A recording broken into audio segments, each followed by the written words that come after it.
When they think of artificial intelligence, many people think of the robots that act like human beings that they've seen in the movies. But that isn't the current reality of the field.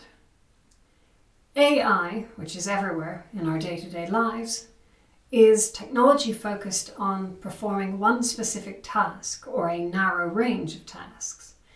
It is more properly called artificial narrow intelligence, or narrow AI, or sometimes weak AI. Narrow AI can only perform the task it was designed to do. It doesn't have the flexibility to work in a different context than the one it was designed for. A few examples of narrow AI include spam filters, autonomous cars, book recommendation engines, and the auto-tagging of pictures with somebody's name. Machine learning is at the core of the definition of narrow AI. The computer finds patterns and makes decisions without pre-programming by a human. A developer creates a model using an algorithm and a training set of examples where the features have been identified. The algorithm learns from its errors and refines itself. Machine learning is a powerful tool for amplifying the effort of a developer. By simply annotating the desired features, a machine can be trained to perform the same functions. The reason it's called weak AI is that the machine doesn't have a conscious mind. When we talk with a virtual assistant like Siri or Cortana or Alexa, we aren't talking with a machine that is aware of its own internal workings. We are talking with a machine that was designed to process naturally spoken human language, to adopt terms that it pulls out of an internet search engine, and to sound akin to human speech whilst returning the results.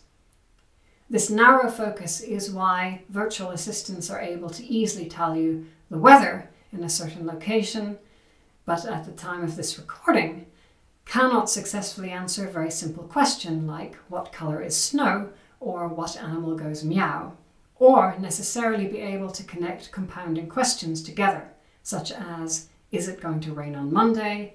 How about the day after that? Natural language processing might be a narrow focus, but it is a very complex technical task. There is a lot of variety in the ways that people use sound, the words they use, and even the way that they put words together. The machine has to convert the audio sounds to symbols that it can process. It has to process those symbols to determine patterns. This requires more than understanding the words and how they're grouped together. It also requires an understanding of the meaning. Some patterns are low-level, like grammatical rules or alternate spellings. Some patterns are contextual, such as understanding the difference between bear the verb, bear the animal, or its homophone, bear as in skin. Some patterns, like sarcasm, are abstract and very hard to determine. All of these can be thought of as hierarchical layers of processing, with each level contributing to a process of reconstructing meaning from text. Here is an example of machine learning in action. A developer has hand-coded a machine learning-driven face classifier. The programmer has specified that human faces are usually ovoid with 2 eyes, a mouth, a nose, and their approximate respective locations.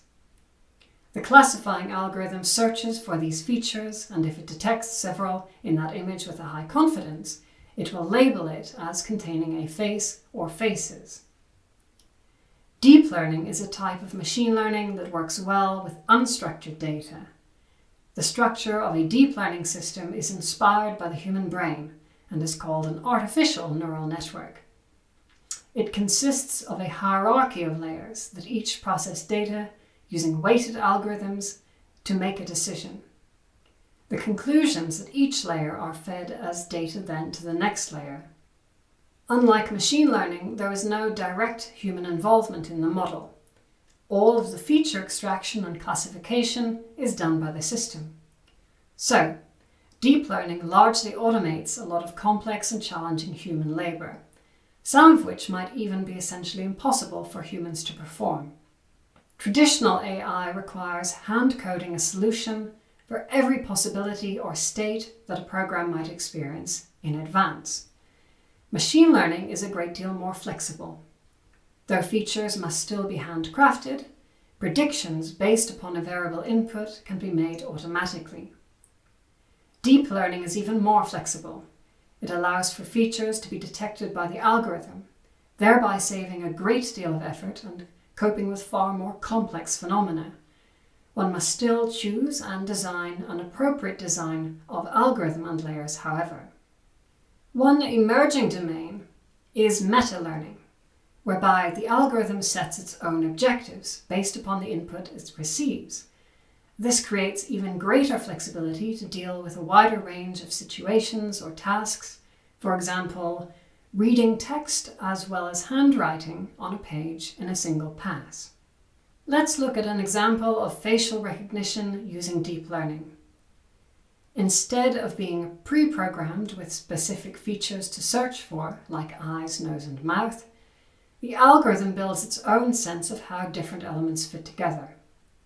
The first layer locates features of interest, patterns of color, texture, or shape, which appear salient.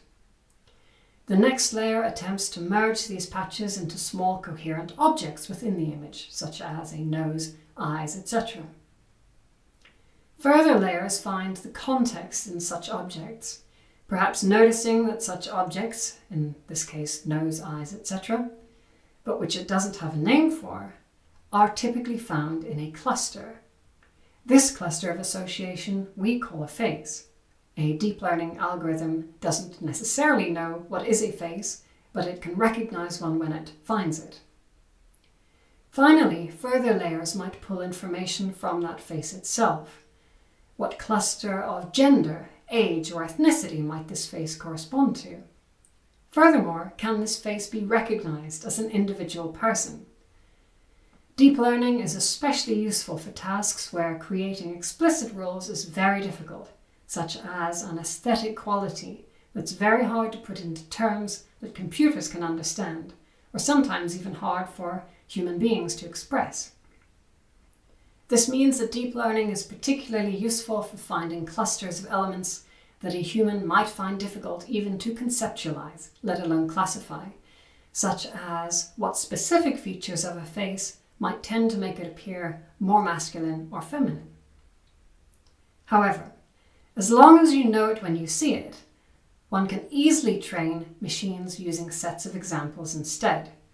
This can help to create clusters of associated styles of art, music, or writing. It might be very challenging or even impossible for a human being to curate such a map of relations and relative positioning between complex and subjective elements. Deep learning is therefore often used for tasks such as recognizing objects, which no human-defined classifier could function well at. We may also see it applied to performing complex transformations of information, such as restoring color to black and white photos. Narrow AI is dependent on data. Data is used to train and test the machines so that they can learn to make better and better predictions. Deep learning, in particular, requires huge volumes of data to be able to organize and classify the data because there is no human guidance. The dependence on data is partly why it's been labeled as narrow. Deep learning systems are limited to the context of their training data. It's one reason why an autonomous car makes an erratic decision when it encounters something unusual, like a crookedly parked fire truck. Such a thing simply wasn't in the training data sets. The data is processed using algorithms, which are sets of rules for carrying out problem-solving operations. Fundamentally, an algorithm is simply a set of instructions, even if it may become quite a complicated list of processes with associated variables. The correct instructions performed upon an appropriate dataset can produce useful answers, perhaps answers so nuanced and sophisticated that they are beyond human capability. What are the benefits of narrow AI? Narrow AI can process massive amounts of data quickly and efficiently to allow humans to make better decisions. Machine learning can also make sense of chaotic phenomena as well as enabling us to do useful work upon the ineffable, those things we cannot easily put into language or mathematics. Machine learning and subsets of it, such as deep learning, enable revolutionary new capabilities that can be applied to almost any problem one can imagine. However strange, uncanny, and arcane some of the capabilities of modern AI may be, it's still fundamentally just a set of instructions and statistical models aligned with data.